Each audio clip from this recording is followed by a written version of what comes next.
ഇവർക്ക് തല്ല് കിട്ടിയതൊക്കെ അത് ഉണ്ടാവാൻ പാടില്ലായിരുന്നു. അവർ ഈ അക്രമത്തിന് ഇപ്പോൾ അവരുടെ കൂടെയും ആളില്ല. TMC തളർന്നിരിക്കുന്നു, പിളർന്നിരിക്കുന്നു എന്ന് പറയാൻ വേണമെങ്കിൽ പിളരാൻ പോകുന്നു. അതുകൊണ്ടാണ് ഈ 50 MLA യോഗത്തിന് വന്നില്ല, അതുകൊണ്ട് യോഗം മാറ്റിവെച്ചു. ഇത് ലോക്സഭയിലുമുണ്ട്. ലോക്സഭയിൽ 16 MP കൂറുമാറാൻ തയ്യാറായിട്ട് നിൽക്കുന്നു. BJP ആണ് തൽക്കാലം വേണ്ട വരട്ടെ, ഇപ്പോൾ കൂറുമാറിയിട്ട് എന്ത് ചെയ്യാൻ പോകുന്നു? പ്രത്യേകിച്ചൊന്നും ചെയ്യാനില്ല, അതുകൊണ്ട് നിൽക്കട്ടെ. രാജ്യസഭയിലും അതുപോലെ തന്നെ കൂറുമാറ്റങ്ങളുണ്ടായി എന്നൊക്കെ വരാം. ബട്ട് ഇത്തവണ BJP അവിടെ നിൽക്ക് കുറച്ച് കഴിയട്ടെ എന്നൊക്കെ പറയാനുള്ള കാരണം ഇതാണ്. ഇവരിൽ പലരും ഗുണ്ടാത്തലവന്മാരാണ്. അവരെ എടുക്കണോ? അവരെ എടുത്താൽ നമ്മൾ കൊടുക്കുന്ന മെസ്സേജ് എന്താണ്? അവർക്കെതിരെ മത്സരിച്ച് നമ്മൾ ഇത്ര വലിയ ഭൂരിപക്ഷം ജനങ്ങൾ തരുമ്പോൾ അവരെ നമ്മൾ സ്വന്തം MP ഇങ്ങോട്ട് കൂറുമാറി വരാൻ സമ്മതിക്കുക, വീണ്ടും അവരെ നേതാവായിട്ട് ജനങ്ങൾ കരുതണം എന്ന് പറയുമ്പോൾ ഉണ്ടാകുന്ന പ്രശ്നം, അതൊരു വലിയ പ്രശ്നമാണ്. ഇത് അഴിമതിയോ ഇതുപോലെ ജനങ്ങളെ ഡയറക്റ്റ് ബാധിക്കാത്ത കാര്യത്തിലൊക്കെ ആണെങ്കിൽ, ഇപ്പോൾ അഴിമതി കേസിൽപ്പെട്ട ഒരാൾ കൂറുമാറി BJPയിൽ വരുന്നു, വാഷിംഗ് മെഷീൻ എന്നൊക്കെ പറയില്ല. അഴിമതി കേസിൽ ബേസിക് എക്കണോമിക് ഒഫൻസ് അയാളുടെ രജിസ്റ്റർ ചെയ്ത ഒഫൻസ് ക്യാൻസലായി കഴിഞ്ഞാൽ ടെക്നിക്കലി അയാൾ അഴിമതിക്കാരനല്ല. പിന്നെ നമുക്ക് ആ പോയിൻ്റ് മാന്യന്മാർക്ക് പറയാൻ പറ്റില്ല, രാഷ്ട്രീയ ആരോപണം നല്ല രീതിക്ക് പറയാം. അപ്പോൾ അങ്ങനെയുള്ള ഒരാളിനെ എടുത്താൽ ജനങ്ങൾക്ക് വലിയ അതൃപ്തി തോന്നില്ല.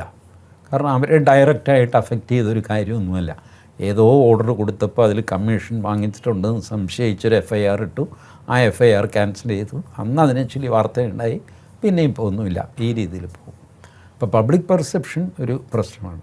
അതേസമയം ഡയറക്റ്റ്ലി ഗുണ്ടയാണെന്നും ഈ മനുഷ്യൻ ആൾക്കാരെ വിട്ട് ഞങ്ങളുടെ വീടുകൾ കയറി ബലാത്കാരം ചെയ്തതാണെന്നും ഒക്കെ ബോധ്യമുള്ള ആളുകളെ പാർട്ടിയിലേക്ക് എടുത്താൽ അത് ഭയങ്കര മോശം സിഗ്നൽ പോകും സൊസൈറ്റിയിൽ.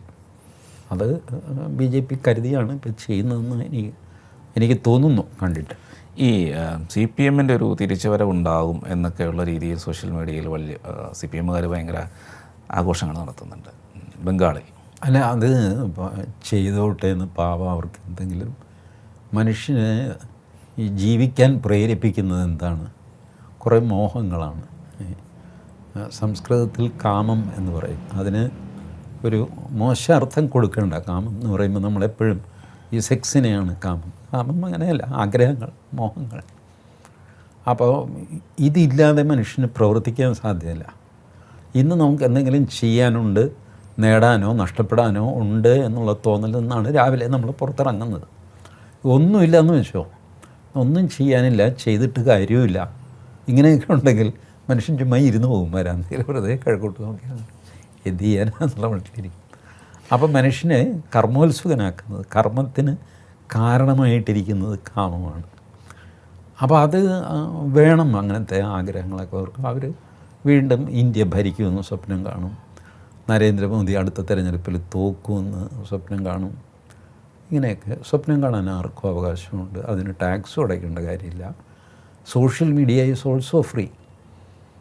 നിങ്ങൾക്ക് എന്ത് വേണമെങ്കിലും സോഷ്യൽ മീഡിയയിൽ എഴുതിയിടാം, പറഞ്ഞിടാം, ആരും ഒന്നും ചെയ്യില്ല. അപ്പോൾ ആ സ്വാതന്ത്ര്യം, ആ സുഖമെങ്കിലും അവർക്കിരിക്കട്ടെ പാവം.